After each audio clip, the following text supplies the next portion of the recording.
Hello everyone, welcome to my channel.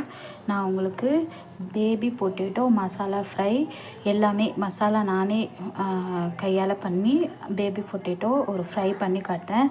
யூஸ்வலாக பண்ணுற fry இல்லாமல் இது கொஞ்சம் நல்லா டிஃப்ரெண்ட்டாக டேஸ்டியாக ஃப்ளேவர்ஃபுல்லாக இருக்கும். என்னென்ன பொருட்கள்னு பார்க்கலாம். பேபி பொட்டேட்டோ ஒரு 1/2 kg நான் வேக வச்சு மஞ்சத்தூள் போட்டு உப்பு போட்டு ரெடி பண்ணி வச்சுருக்கேன் உரித்து. இப்போது மசாலாஸ் என்னென்னு பார்க்கலாம். இங்கே பாருங்கள், 1 ஸ்பூன் எள்ளு, 1/2 ஸ்பூன் மிளகு, 1 ஸ்பூன் உளுத்தம்பருப்பு, 1/2 ஸ்பூன் கடலைப்பருப்பு, 1/2 ஸ்பூன் சோம்பு, 1 ஸ்பூன் தனியா, 1/2 ஸ்பூன் ஜீரகம், அப்புறம் ஒரு 4-5 வேர்க்கடலை. இதெல்லாம் மசாலா செய்யறதுக்கான தேவையான பொருட்கள். அப்புறம் ஒரு 6-7 காஞ்ச மிளகா, ஒரே ஒரு தேங்காய் பத்தை கொஞ்சோண்டு, அப்புறம் 1 ஸ்பூன் அளவுக்கு தயிர், தேவையான சால்ட்டு, ஒரு 4-5 பூண்டு நசுக்கி வச்சுருக்கேன். அதுக்கப்புறம் 1 ஸ்பூன் கடுகு, கருவேப்பிலை, பெருங்காயத்தூள், தேவையான அளவுக்கு எண்ணெய். இதுதான் தேவையான பொருட்கள். வாங்க எப்படி பண்ணுறதுன்னு பார்க்கலாம்.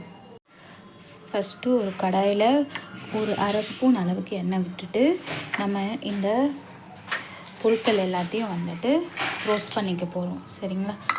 அப்புறம் இந்த காஞ்ச மிளகா, அப்புறம் இந்த தேங்காய், இது எல்லாத்தையும் ஃபஸ்ட்டு நம்ம வதக்கிக்கணும். கொஞ்சம் ரோஸ்ட் ஆகிற அளவுக்கு வதக்கிட்டு மிக்ஸி ஜாரில் போட்டு அரைச்சி ரெடியாக மசாலா எடுத்து வச்சுக்க போகிறோம். இதுதான் உருளைக்கிழங்கு வறுவலுக்கான மசாலா.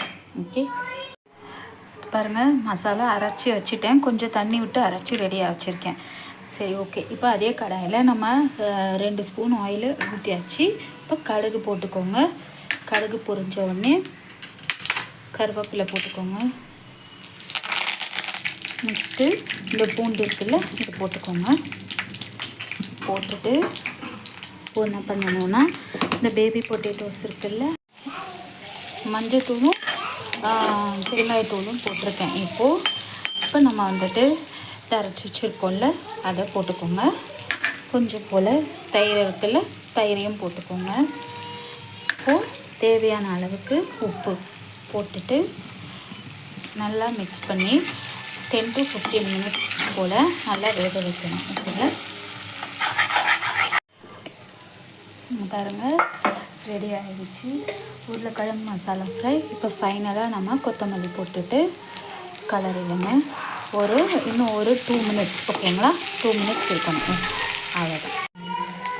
அவ்வளோதான் உருளைக்கிழங்கு fry masala ready. Bye bye, see you.